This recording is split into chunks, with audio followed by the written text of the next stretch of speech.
we're going to talk about what happens when you have a cloudy vision or you've lost your vision and how to get it back.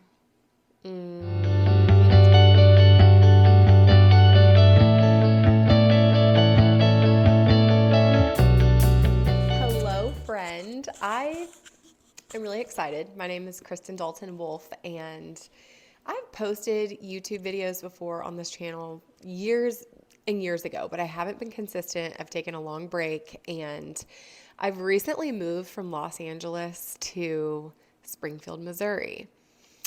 And in that move, I have lost a sense of purpose that I had in Los Angeles because I had this women's group where we met every week. We produced a monthly women's ministry where it was a teaching ministry, and I was able to give a message every month. And because of that, I always had something to look forward to, and I was able to pour out, and I was more aware of what God was doing in my life and what He was saying in my life. And I really just felt like I had clearer vision and something to live for beyond myself. Okay. So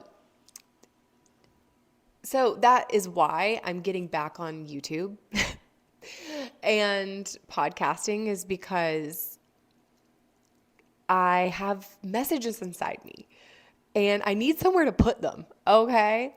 I don't know about you, but do you ever feel like you have so much in your mind, or you have these amazing ideas, but you don't have anywhere to put them, or you don't do anything with them? And a lot of times, like, if they stay stagnant, if they don't go anywhere, they sit inside of us and make us heavy. It can make us depressed to carry creativity, to carry vision and ideas, and for it to not go anywhere. And if it doesn't go anywhere, it gets heavy, and then it eventually dissipates, and those creative juices stop flowing, and then we stop feeling like ourselves, right? Like, it's not living in integrity, right? Like, what I consider living in integrity is having a vision, getting an idea, honoring it, and taking action, doing something about it. That's called inspired action.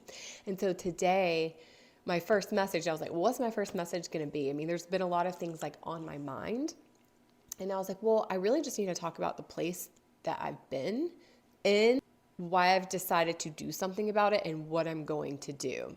So we're going to talk about what happens when you have a cloudy vision or you've lost your vision, and how to get it back. Because I don't know about you, but when I lose vision, I fall into habits that don't serve me. Usually when we have a clear vision, we start to live in alignment to support the vision. So for example, I'm a former Miss USA. When I was competing for Miss USA, which in my mind started 9 years before I ever even stepped foot on stage. When I was 13, I made this very clear decision with myself, like, I'm going to be Miss USA one day. What is it going to take? And I made this vow to myself. I wrote this letter to myself and to God where I set a list of standards where I'm not going to drink, I'm not going to smoke, I'm not going to try drugs, I'm not going to go to parties that could get me in trouble, I'm not going to date bad news boys. Like, I need to walk this certain path that a Miss USA would walk. And I need to start now. So by the time I get to the Miss USA stage, I believe wholeheartedly that I am that girl. Like, I've been living the life. I'm not faking anything. This is just who I am. And so that's the power of having a vision. And the opposite is true. If you don't have a vision, then what is guiding your lifestyle? And so sometimes we can get into seasons where we're surviving instead of thriving, right? Even if you do have this kind of long-term vision, we can get into, especially during seasons of transitions, like a big move or becoming a mom or grieving a death, where suddenly we find ourselves back in a season of a transition or a shift where we have to press the brake, we have to pause on some of our goals or our missional living. And in that, sometimes that pause can last too long because of the lifestyle we start to live because we're not living in alignment with the vision. Okay. So it's like this weird cycle. And that is what has happened with me. So, and I'm going to talk to you about how to get clear again and how to start living aligned again, so you start to feel like yourself, because that's really the big problem here, is losing yourself. I mean, we're not happy. Like it says in the Bible that those without vision will perish. And is that not the truth? Like when you don't have something you're living for outside of just everyday life, it's like, what is the point of anything? It's depressing. So we're going to talk about that to help you if you're in that season now, if you're just now starting to get out of it, or if you want to maintain your stride because you are in it. Okay. So we move here and it's just it's a whole nother world. It's a whole nother life. And part of why we moved here is to prioritize family and our children and how we're raising them. So I just get really focused on the kids. I start homeschooling part-time, like what in the world? And, I feel like for a lot of women, being a stay-at-home mom or being a homeschool mom, like that is enough for them to give them the motivation and the fervor to wake up at 5 a.m. and to work out and to maintain good habits and to, nurture their relationships and live their best life. But for me, and I think for a lot of women, we need something outside of the home and outside of our family to give us that like vision to motivate us to live more authentically and aligned in a way that really supports us and makes us come alive. Okay. So if you're in sort of that stage where you're like, yeah, vision, like vision is a luxury, right? Like that's for people who are not in survival mode. That's for people who have their ish together and they actually have the space to think about having a vision beyond just like paying their bills and taking care of everybody, right? But actually that's not true. Vision is so important in order for you to stay alive, for you to stay flourishing, and for you to thrive, not only for yourself, but for your purpose, for who you've been created to be, for your destiny, for your calling, and for those that you're called to serve. So because of all of this, I've decided that my word for the year is nurture. I chose nurture because it's the action word that reminds me to nurture the habits that I need in order to thrive. So I'm like, okay, what are some of these habits? Eating well, taking my vitamins, exercising, working out, all these things have gone out the window. Waking up before my children, going to sleep at a reasonable time. Not watching TV programming that doesn't really serve any purpose, which are all things that are easy for me to do when I have vision. So that's my goal. That's my word is nurture. I need to create the good habits. And as I'm making this list of habits, as I'm figuring out, okay, what is it that I need to do in order to maintain them? Oh, it's like I'm kind of missing some motivation here. And the reason why is because I need something to pour into. I need an outlet to get out all of this creativity and all of this goodness. So that's why I'm like, okay, I got to get on YouTube. And if I'm not going to have this monthly women's ministry and I'm not going to have these weekly women's groups where I get to pour out a message, I'm going to have to pull out my phone and do it here. So here's the deal. So the first thing is, in getting that vision again is, I just said it, is number one, see. You got to catch a vision. And so this is really where it all started. I was like, all right, what would motivate me? What would make me feel like I'm living for something beyond myself? What would make me feel like I have a sense of purpose outside of my family?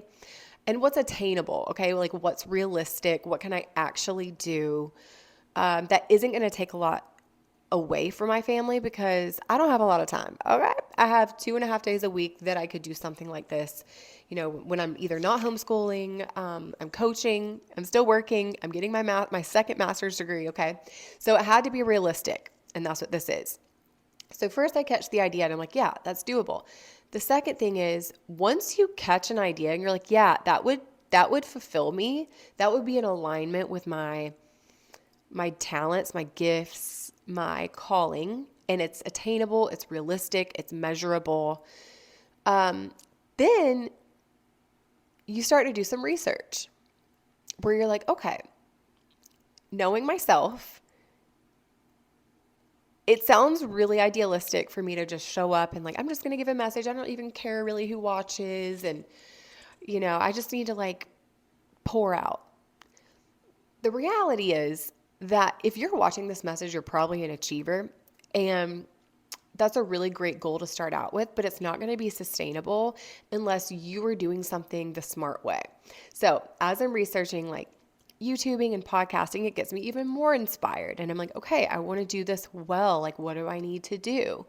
And so once I kind of created a plan and an outline of how I was going to do this, it made me remember, okay, what is my ultimate vision and is it even still valid? And yes, for me, I still have a vision of being sort of like a Joyce Meyer where I'm leading conferences and women's events all over the world. I see myself on television. I see myself writing books. And so that gets me excited. I'm like, okay, I'm doing something. This is going to be something I'm doing every week that's in alignment with that long-term vision that I sort of have been neglecting over the last 6 months because I've moved somewhere and I allowed myself to sort of stay in this like survival mode for a little bit. So that's the first thing. Remind yourself, get with yourself and be like, all right, now what is it that I want to do? Like, what is it that I'm really living for? Sometimes we don't think we have a vision, but it's just that we've forgotten it. So remind yourself, what is it? Just because you haven't been living in that season doesn't mean it's not there anymore. You just need to like bring it back and ask yourself, what can I do now? What can I do in the next 3 months that's realistic and attainable, that's in alignment with that thing? And it starts to spark something within you that will inspire you to create habits and stay consistent with those habits that will support you in the vision. Okay. And that's the next thing, is to stay consistent. You have to have a plan and find out what it's going to take to get there. Something that has struck me lately is the idea that it is actually really powerful to realize that you're not special. And the reason why is because if you think you're special, you're just like really special. And we are, okay? We're special because we're God's daughter. But if you think that like there's something more special and talented and like amazing about you than like the average person, you're not going to work as hard as the average person. And you're going to get left in the dust.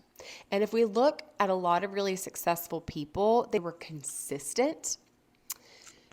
And I say this because this is something that I have fallen prey to at times. There's a tendency to want to rest on our laurels or our past accomplishments. So for me, I kind of think to myself, like, I've had a lot of success. I can sort of rest on that. But when I was preparing for Miss USA, I knew I was going to have to work extra, extra, extra hard because I was not the most beautiful girl. I knew I was not going to be the most beautiful. I was not going to be the tallest. I was not going to have the best bio. I was not going to be the smartest, okay? But I knew that if I outworked my competition, I would feel like I was the girl who was meant to win. And there's nothing more powerful than belief. And so belief is the fuel that keeps you consistent. So first you have to have the vision, okay? And then you have to believe that through your consistency and your hard work and the talents that God gave you and that calling in your heart, that still small voice that you have within you, is enough to keep you going. And there are going to be voices of the enemy that come through in this process that are going to sound sometimes wise. It's not like the enemy comes to you. I was talking to my children about this the other day. We were reading one of their Aesop's fables for school. And this prince was supposed to be guarding the castle while all the troops were away fighting the battle. And the only thing he was supposed to do is not let anyone in the castle. 3 times, a different person came to the castle disguised as a beautiful woman, an old beggar, and I can't remember, a child, okay? And each time they had a valid reason to encourage the prince to leave the castle to go help his friends, and the prince would the prince would sort of lose his focus. He would let down the drawbridge and start to let them on. And then finally he would think, no, like no matter what, I'm supposed to guard the castle. And he would pull the bridge back up and not let them on. And every time that person would transform into some like monster who was trying to deceive him. And so it just made me think about how like, that's how the enemy works in our life. He could be a voice of a friend who's like, do you really think that that's what you're supposed to do? You know, or it could be the voice of results, like the numbers that you see on a video where it's like, you literally have 28 views. Like, are you really supposed to do this? Or you keep getting invitations to speak, but no one wants to pay you. It probably means like you're not worth it. So things that sounds like it sounds like sound advice, or it looks like just basic measuring sticks or measuring tools, but actually it's a voice of doubt. It's the voice of enemy to discourage you from staying consistent. And so you have to remind yourself, I'm going to honor that still small voice within me. I'm going to fan the flame of belief through my consistent action every day. I'm going to keep showing up no matter what, and that's going to be enough. The third thing that you really need to do in order to sort of guard yourself against quitting, because it's easy to quit. And I think a lot of us quit when we have a fixed mindset versus a growth mindset. And that aligns with what I was just talking about, like believing that you're special. The power of believing you're not special is actually really powerful, because then you have to work hard, right? So you don't get to rest on your laurels. Michael Jordan has missed more baskets than he's actually made, because you have to be willing to fail. You have to be willing to almost like look bad. You have to be vulnerable and humble enough to stay in the game and to stay in the process and to evaluate what's wrong without personalizing it. And that's a really hard thing that is something that I struggle with.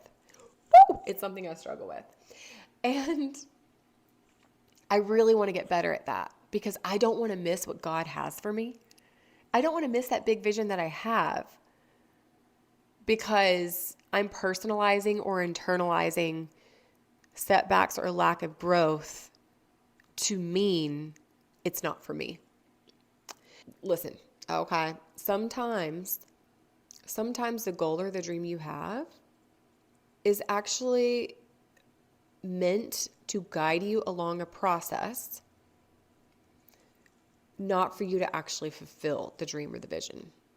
I talk a lot about this with some of my pageant clients who have a dream of becoming a Miss title holder. They've competed so many times, they've done all the things, and it never happens. And you're like, how do you explain this?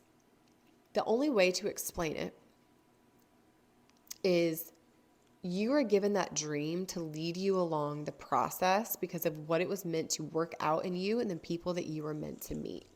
Sometimes that's all a dream or a vision is for. And when that door closes, you have to be willing to graciously pivot, take everything that you have gained and learned through the process and catch a new vision.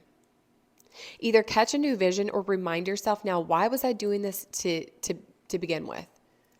Because sometimes we have a goal, but that goal was actually a part of a bigger picture. And we have to remind ourselves of the bigger picture.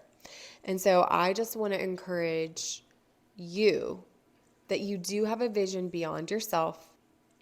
Sometimes you have to look back at your story, back at your life story, the things that you've been through, the things that you have overcome that give you a certain strength or give you a certain compassion or heart for someone. Like, for instance, I would say that a lot of the obstacles or the things that I have overcome have a through line or a theme of being misunderstood. And because I know that, it really helps me to own the fact that I have developed a strength of helping people feel very understood. And so because I'm able to own that, I can really show up in my coaching sessions confident. Like, I know that this is a strength that I have because of this theme and this through line that God has been working out through a lot of my pain and through a lot of my struggles. And that can help inform you sometimes of what is your dream? What is your vision? What is the next thing that you want to start working towards? And how does it all play a part of the bigger picture?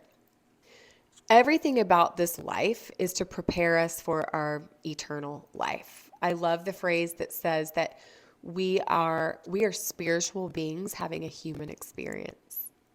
And so ultimately, our call is to love God and to love people. So ask yourself, how can I do that in a way that uses my gifts, my strengths, my talents that God has given me, in a way that also I feel alive. I feel alive when I do that. I feel connected to God when I do that. I feel full of love when I do that. And that can be a guiding question and journal prompt for you too. So I'm so glad that today happened. Woohoo! My first YouTube in the longest time, like in this format, with the hope and the intention of releasing these every week. I hope it blessed you. Share the video if it did. Leave a comment. I will be commenting back. So yeah, have a wonderful day, a wonderful week, and let me pray for you.